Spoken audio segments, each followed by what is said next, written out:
Hello everyone, कैसे हैं आप लोग। छात्रों, आज हम अध्ययन करेंगे प्रधानाचार्य के प्रमुख उत्तरदायित्व एवं गुण की responsibilities, areas and quality of principal. एक प्रधानाचार्य के, एक प्रिंसिपल्स के क्या उत्तरदायित्व होते हैं, क्या क्वालिटीज़ होती हैं उनके अंदर, क्या उनके क्या गुण होते हैं, क्या उत्तरदायित्व होते हैं, इसके बारे में हम अध्ययन करेंगे। सबसे पहले हम बात करते हैं वैसे नॉर्मली सभी को जानकारी होगी, सबको पता होगा प्रिंसिपल के कितना कार्य रहते हैं, प्रिंसिपल्स के क्या क्या कार्य होते हैं, क्या क्या जिम्मेदारियां होती हैं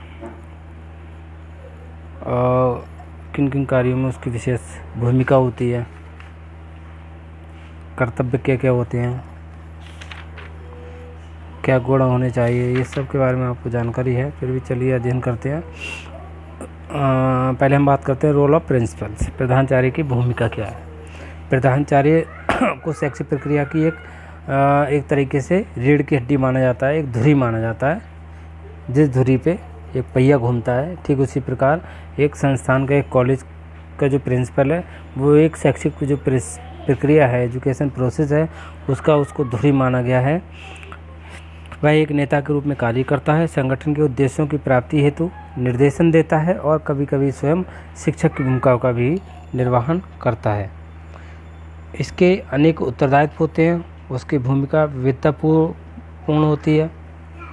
इस विविधतापूर्ण यानी स्थिति में प्रधानाचार्य को एक प्रशासक के रूप में कार्य करना होता है। यदि प्रशासक साहसी है तो वह विद्यालय संगठन में महत्वपूर्ण भूमिका निभा सकता है। कुछ पॉइंट्स के आधार पर हम प्रधानाचार्य की भूमिका के बारे में, रोल के बारे में अध्ययन करेंगे। जैसे नंबर 1 आप चाहे नोट कर सकते हैं, मैक्सिमम कॉलेज एग्ज़ाम में इस तरीके से पूछ लिया जाता है कि टीचर के उत्तरदायित्व या टीचर के गुण या प्रधानाचार्य के मतलब मीन्स प्रिंसिपल्स के गुण क्या क्या हैं, उसकी क्या उसका रोल है, क्या कार्य है, क्या भूमिका है, ये सब आ जाता है। तो पहला पॉइंट है स्टाफ का प्रबंधन। स्टाफ का प्रबंध, मैनेजमेंट ऑफ स्टाफ। प्रधानाचार्य को विद्यालय में समुचित स्टाफ की व्यवस्था करनी होती है, क्योंकि एक तरीके से उसको जो है एक धुरी माना गया है। उसका मेन व्यक्ति विद्यालय का प्रधानाचार्य होता है, हेड मास्टर होता है, प्रिंसिपल्स होता है, ठीक है। उसको व्यवस्था करनी होती है। अच्छा स्टाफ है तो वातावरण अच्छा होता है। स्टाफ प्रबंध का उद्देश्य अनुदेशन को सरल और सुगम बनाना होता है, इसलिए विभिन्न विषयों के अध्यापकों का चयन किया जाता है और अध्यापक स्टाफ, कार्यालय स्टाफ की व्यवस्था के बिना शिक्षण कार्य को प्रभावशाली ढंग से नहीं चलाया जा सकता। ठीक है छात्रों, ये तो जानते ही आप, बिना टीचर्स के स्कूल नहीं चल सकता। विभिन्न विषयों के अध्यापकों के न होने पर स्कूल सही से नहीं चल सकता। नेक्स्ट है स्टाफ का चयन। संबंधित कर्मचारी स्टाफ है उसका चयन करने में प्रधानाचार्य की विशेष भूमिका होती है, उसको भूमिका निर्वाह करना होता है। इसके लिए वह उन पदों का पता लगाता है कि जो अगले सत्र में खाली होने वाले हैं, क्योंकि ये सेशन कुछ लोग तो क्लियर पहले से मना कर देते हैं, कुछ को पता नहीं लग पाता है, तो उसे पहले से जानकारी रखनी होती है और उन रिक्त पदों को भरने के लिए उसको इंटरव्यू का या विवरण तैयार करना होता है एक तरीके से, और उससे संबंधित समस्त पदों पर विज्ञापन स्थानीय और राजकीय स्तर पर जिस प्रकार से अखबारों में देता है विज्ञापन में प्राप्त, ठीक है, होने वाले जो आवेदन होते हैं उनकी जांच करवाना, योग्य एप्लीकेंट होते हैं उनको साक्षात्कार के लिए, इंटरव्यू के लिए बुलाना, ठीक है। इस प्रकार से कई सारे कार्य होते हैं, इसमें विशेष भूमिका होती है प्रधानाचार्य की। नेक्स्ट पॉइंट है अध्यापकों में कार्य वितरण और उनका सहयोग लेना, यानी सपोर्ट लेना, और जो वर्क है उसको डिवाइड करना टीचर्स में, ये जिम्मेदारी प्रिंसिपल की होती है। तो प्रधानाचार्य को अध्ययन कार्य और अन्य प्रवृत्तियों का वितरण करना होता है। कार्य वितरण में प्रधानाचार्य को योग्यता, अनुभव, रुचि, क्षमता आदि का ध्यान रखना चाहिए और उनका सहयोग प्राप्त करने की क्षमता प्रधानाचार्य में होना चाहिए। जब टीचर प्रिंसिपल में ये ऐसी योग्यता होनी चाहिए कि हाँ जो टीचर है वहाँ के उनसे सहयोग ले, कुछ जानकारी नहीं है तो जानकारी टीचर से ले, तो और जो वर्क है उसको डिवाइडेशन कर रहे हैं, उसको अलग अलग जिम्मेदारियां सौंप रहे हैं, तो उसमें योग्यता, अनुभव, इंटरेस्ट, कैपेसिटी, इन चीज़ों का ध्यान रखना चाहिए, क्योंकि अयोग्य व्यक्ति के पास अगर वो वर्क जाता है, वो काम जाता है, जो उसको आता ही नहीं है, तो वो सही तरीके से उसको नहीं कर पाएगा। ठीक है, नेक्स्ट है अध्यापक। समाज बजट निर्माण में भूमिका।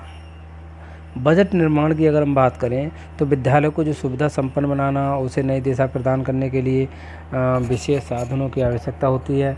इन साधनों की प्राप्ति का स्रोत क्या है? फाइनेंस है, वित्त है। फाइनेंस की प्राप्ति व्यवस्थित बजट निर्माण, आय व्यय पर निर्भर है। ये प्रधानाचार्य को बजट का उचित नियोजन करना चाहिए, एक प्लानिंग करनी चाहिए। बजट विद्यालय की प्रगति और समाज में उच्च स्थान प्राप्ति के लिए ही आवश्यक होता है। नेक्स्ट पॉइंट है तकनीक की शिक्षा को बढ़ावा देना। प्रधानाचार्य आधुनिक तकनीकी दृश्य श्रव्य सामग्री के साथ कंप्यूटर आदि को बढ़ावा देकर प्रेरणास्पद कार्य कर सकता है। इसलिए प्रधानाचार्य इस प्रकार विशेष भूमिका होती है प्रधानाचार्य की। नेक्स्ट पॉइंट है, हाँ अभी बात कर रहे थे हम तकनीकी शिक्षा को बढ़ावा देना। आधुनिक तकनीकी दृश्य श्रव्य सामग्री के साथ साथ कंप्यूटर आदि को बढ़ावा देकर प्रेरणास्पद कार्य कर सकता है प्रधानाचार्य। इसके लिए प्रधानाचार्य को स्वयं भी इस तकनीकी का ज्ञान होना अति आवश्यक है। तकनीकी वह समाज और छात्रों को एक तरीके से लाभ प्रदान कर सकती है। नेक्स्ट है विस्तृत कार्य क्षेत्र को संभालना। प्रधानाचार्य का कार्य क्षेत्र अत्यंत विस्तृत होता है।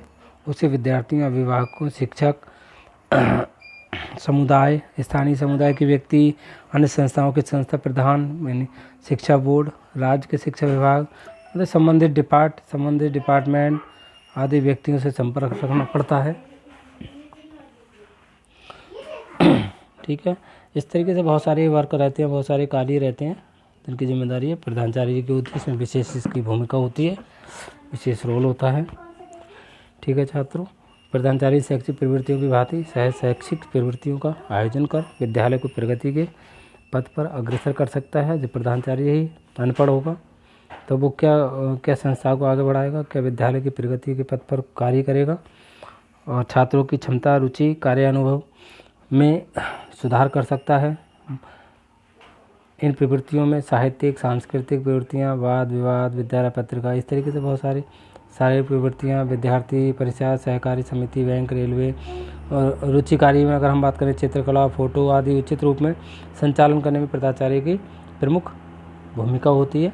मतलब इस तरीके से इतने सारे प्रोग्राम, इतने कार्य हैं, ये कार्यक्रम हैं, ये सब कराना, बट इसके बारे में उसको जब खुद नॉलेज होगी तभी वो करा पाएगा। तो प्रधानाचार्य भी ऐसा होना चाहिए कि जो ये सब जिम्मेदारियों को अच्छे से उठा सके, संभाल सके। ठीक है, आगे हम अध्ययन करेंगे। ये हो गए इसकी रोल।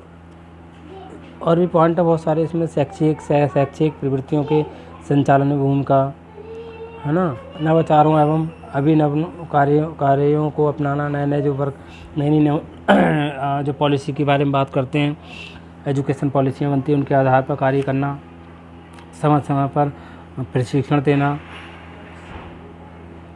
टीचर्स को, कर्मचारियों को, समाज, छात्र और सामूहिक हितों के लिए कार्य करना। प्रधानाचार्य की जो भूमिका है वो छात्रों के साथ मित्रवत व्यवहार की होनी चाहिए। उनमें शोध खोज, रिसर्च, ठीक है, रिसर्च एवं साहसिक कार्यों के माध्यम से सकारात्मक यानी पॉजिटिव एटीट्यूड, दृष्टिकोण का विकास करना चाहिए। पॉजिटिव जो एटीट्यूड है ही समाज और सामूहिक हितों के लिए कार्य करने हेतु क्या करता है, प्रेरित कर सकता है। इस तरीके से ये प्रधानाचार्य की भूमिका होती है, विशेष रोल होता है विद्यालय में। नेक्स्ट हम बात करते हैं इनके कर्तव्य। प्रधानाचार्य के कर्तव्य एवं दायित्व, ड्यूटीज़, इनकी ड्यूटी क्या क्या होती है, ड्यूटीज़ क्या क्या होती हैं, उनके दायित्व क्या क्या होते हैं, कर्तव्य क्या क्या होती हैं, रेस्पॉन्सिबिलिटीज़ क्या क्या होती हैं, इसके बारे में अध्ययन करेंगे। यानी प्रधानाचार्य के कर्तव्य एवं दायित्व। Professor SN. मुखर्जी ने कहा है कि प्रधानाचार्य के बहुत से कर्तव्य एवं दायित्व हैं जो कि राज्य के शिक्षा विभाग, माध्यमिक शिक्षा बोर्ड, विद्यालय के सचिव स्थानीय समाज, शिक्षक वर्ग तथा विद्यालय के छात्रों से संबंधित है। इस प्रकार एस.एन. मुखर्जी ने प्रधानाचार्य के दायित्वों को 4 भागों में विभाजित किया है। ये 4 भाग हैं। नंबर 1 प्रशासनिक कार्य, नंबर 2 अनुदेशन व्यवस्था, नंबर 3 छात्रों की प्रगति व सेवा संबंधी प्रवृत्तियाँ, चाहे आप नोट्स कर सकते हैं इनको पॉइंट्स को। नंबर 4 विद्यालय सामुदायिक संपर्क। प्रधानाचार्य के कार्यों को एस के कोचर ने भी 4 क्षेत्रों में बांटा है। नंबर 1 प्रबंध कार्य, शिक्षण कार्य, पर्यवेक्षक कार्य और विशिष्ट सेवा, छात्र समुदाय आदि। इसमें पहला है प्रशासन संबंधी कार्य एवं दायित्व। तो प्रशासन संबंधी जो कार्य, एडमिनिस्ट्रेशन संबंधी जो विद्यालय में कार्य होते हैं वो सब प्रधानाचार्य के होते हैं। ये इनका दायित्व होता है, जिसकी ड्यूटी होती है। प्रधानाचार्य को प्रशासन संबंधी अनेक कार्य करने होते हैं। इन कार्यों में योजना निर्माण यानी प्लानिंग, उसको क्रियान्वयन करना, बजट निर्माण, निर्देशन, जो भी हम पहले अध्ययन कर रहे थे, बात कर रहे थे, निर्देशन कार्य, समन्वय यानी कोऑर्डिनेशन, गाइडेंस, एवोल्यूशन, मूल्यांकन आदि को सम्मिलित किया जा सकता है। इनके अतिरिक्त निरीक्षण व पर्यवेक्षण कार्य महत्वपूर्ण कार्य हैं। वह विद्यालय भवन, पुस्तकालय कार्य, खेल का मतलब ग्राउंड, छात्रावास, विभिन्न प्रकार के रजिस्टर, पाठ से आगामी क्रियाओं, को करिकुलर एक्टिविटीज़, भंडार, ये सब होता है, फर्नीचर, प्रयोगशाला, प्रैक्टिकल लैब्स वगैरह, इनका निरीक्षण करता है समय समय पर। और उनको अगर वो नहीं होते हैं, कोई टूट फूट हो जाती है, उसको सही कराना, ये सारा इसकी जिम्मेदारी होती है। नेक्स्ट है शिक्षण संबंधी कार्य एवं दायित्व। शिक्षण संबंधी, टीचिंग के से संबंधित प्रधानाचार्य का प्रमुख कार्य क्या होता है? शिक्षण स्तर को ऊंचा उठाना। शिक्षण स्तर को ऊंचा उठाने के लिए शैक्षिक और सह शैक्षिक क्रियाओं का आयोजन आवश्यक है। ये जो है आयोजन शिक्षकों की रुचि व क्षमता के अनुसार कार्य देकर कराया जाए तो प्रगति की अधिक संभावना रहती है। इसलिए शिक्षकों को प्रोत्साहित करना, उन्हें सहायक सामग्री उपलब्ध कराना, ठीक है, विषय विशेषज्ञों के व्याख्यान की व्यवस्था कराना प्रधानाचार्य का ही कार्य होता है। गेस्ट लेक्चर होता है, बाहर से टीचर बनाना, कोई एक्सपर्ट को बुलाना, सही है, विषय विशेषज्ञ को बुला करके गेस्ट लेक्चर कराना।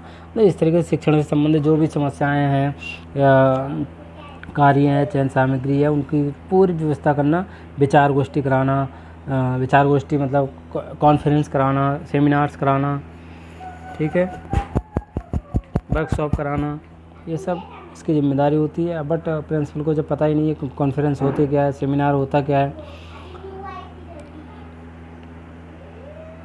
कॉन्फ्रेंस क्या होती है, तो क्या कराएगा, इसलिए उसका भी योग होना अति आवश्यक है। नेक्स्ट पॉइंट है शिक्षकों एवं सह शिक्षा कर्मियों से संबंधित कार्य एवं दायित्व। यानी टीचर से संबंधित कार्य, सह शिक्षा से संबंधित कार्य, कर्मियों से संबंधित कार्य एवं दायित्व में इसकी जिम्मेदारी होती है उनको कराना।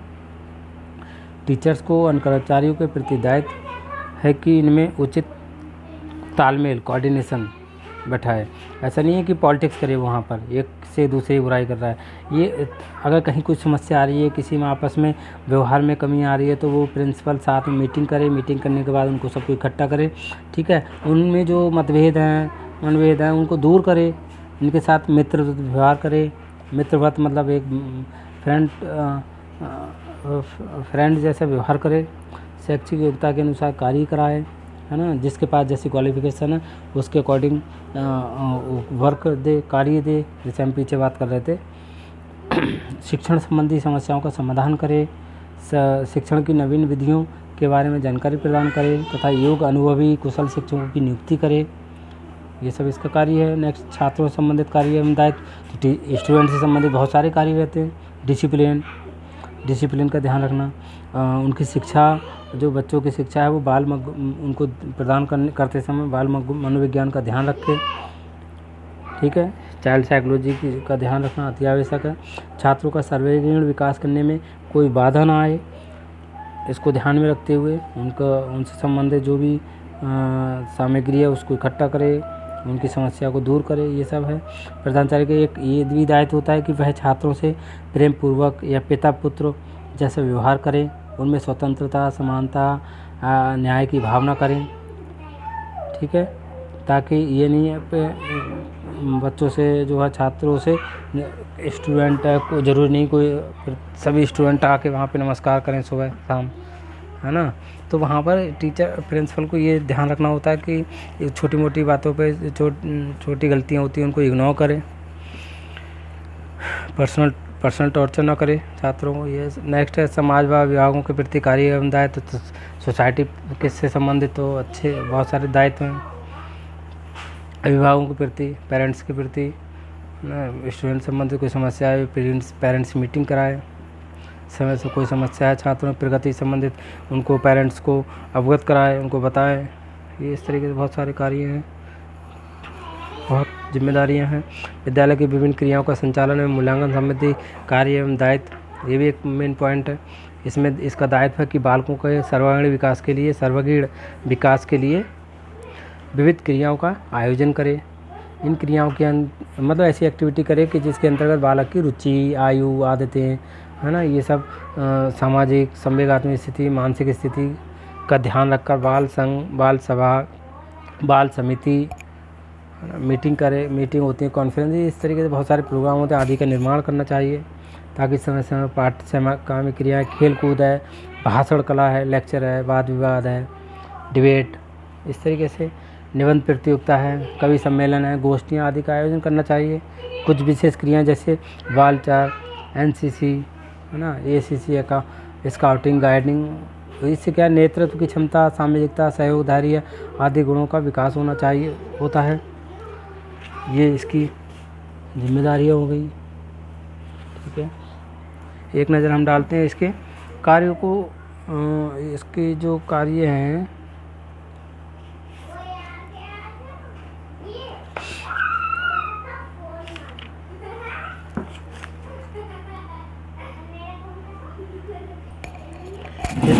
इस प्रकार ये प्रिंसिपल्स की ड्यूटीज़ होती हैं, ये दायित्व होते हैं, रेस्पॉन्सिबिलिटीज़ होती हैं, जिनको वो जिम्मेदारी के साथ पूरा करता है। ठीक है छात्रों, नेक्स्ट वीडियो के माध्यम से मिलते हैं। Thank you.